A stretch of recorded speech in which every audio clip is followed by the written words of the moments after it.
resolve ficar super empolgado quando tá tendo festival de cinema, pra saber quais filmes podem ser indicados ao Oscar, quais vão ser os filmes do ano, e aí depois ficar triste de lembrar que vai demorar uma vida pra eles chegarem no Brasil, esse vídeo é pra você.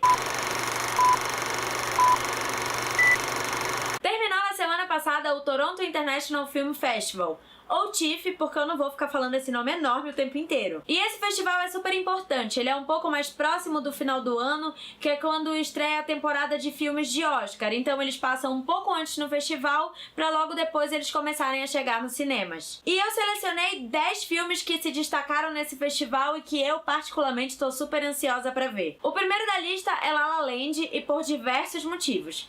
Eu amo musicais, o Ryan Gosling escolhe bons projetos, eu adoro Emma Stone, o diretor é o Damien Chazelle, que fez o Whiplash em 2014, que foi um dos melhores filmes daquele ano, e o trailer tá belíssimo, e porque sim. O filme conta a história de um pianista de jazz e de uma aspirante à atriz tentando se estabelecer em Los Angeles, e é um dos filmes que os críticos estão mais falando e tá como favorito de muitos deles. O segundo é Arrival, ou A Chegada, e pra quem já acompanha o canal já me ouviu falar do Denis Villeneuve algumas vezes, que é o diretor desse filme. É uma ficção científica sobre uma especialista em línguas que é enviada pra fazer contato com alienígenas.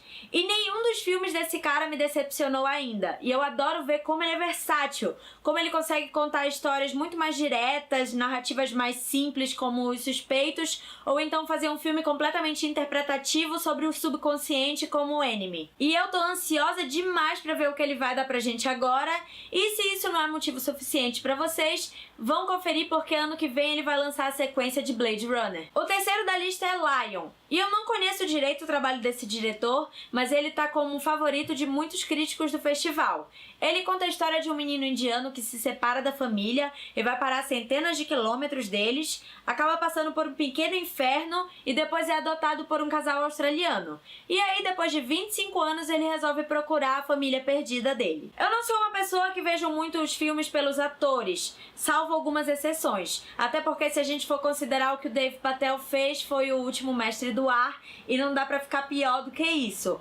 Mas parece que ele tá dando uma ótima performance aqui. O quarto da lista é Nocturnal Animals, ou Animais Noturnos, e é dirigido pelo Tom Ford. Sim, o estilista. E esse é um dos motivos pra você querer ver, porque como designer a gente sabe que estética é muito importante pra ele, e esse filme tá parecendo ser lindo. O outro filme que ele fez, chamado Direito de Amar, é excelente. E aqui a história também é bem interessante. É sobre uma dona de galeria que recebe um livro que o ex-marido fez em homenagem a ela, que é um suspense violento e sobre vingança. E bem, se nada der certo, pelo menos tem o Jake Gyllenhaal, e a gente sabe que pode esperar dele algum show de atuação. O quinto se chama The Birth of a Nation, que é o nascimento de uma nação.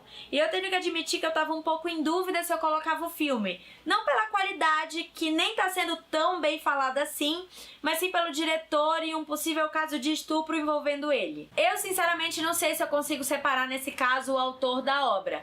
Mas como nada foi confirmado ainda e o filme tem uma mensagem muito importante, eu acho que vale a pena ver ele. Dizem ser um filme bem poderoso apesar dos problemas de roteiro e tá recebendo um Oscar buzz bem grande pra melhor filme e melhor ator. O sexto se chama A Monster Calls. E quando eu vi o trailer eu não fiquei muito animada, porque me pareceu um filme com uma plot meio genérica, não falou muito sobre o que era, e o monstro parecia o Groot. Mas eu tenho um amigo que leu o livro e me contou a história, que é sobre um monstro que visita um menino e ajuda ele a lidar com a doença terminal da mãe dele.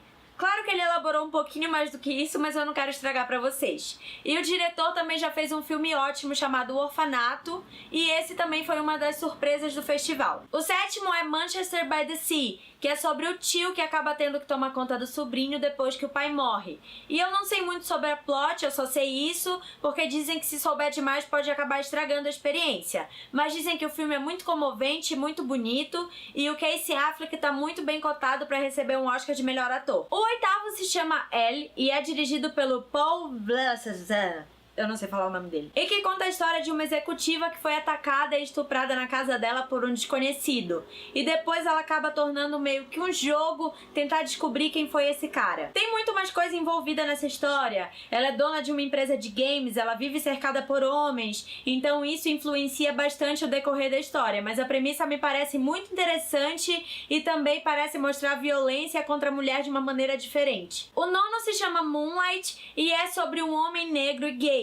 E sobre o relacionamento dele com a mãe dele, qual a ideia de masculinidade, e conta isso sobre diversas fases da vida dele. O trailer é bem legal, a história parece super interessante e tá com uma nota altíssima no Rotten Tomatoes, que eu acho, ou pelo menos espero, que não seja por questões sociais ou politicamente corretas, e sim porque o filme deve ser realmente muito bom. O décimo se chama Raw e é um filme francês de terror sobre uma vegetariana que tá estudando para se tornar veterinária e acaba provando carne de ser humano e tomando um gosto por isso. Quando eu ouvi desse filme, eu achei muito interessante e depois eu fui descobrindo que teve muito tumulto no festival por causa dele. Pessoas saíam do cinema passando mal e eles disseram que não viam reação assim desde Anticristo do Lars von Trier. Disseram que é bem nojento, gráfico e difícil de assistir. E apesar de eu não ser a maior fã desse tipo de filme, eu fiquei realmente muito curiosa para assistir. E bem, gente, essas foram as minhas 10 escolhas de filmes que eu fiquei ansiosa pra assistir depois do TIFF. E eu tentei pegar filmes bem variados, de gêneros diferentes, pra ter um pouquinho pra cada um.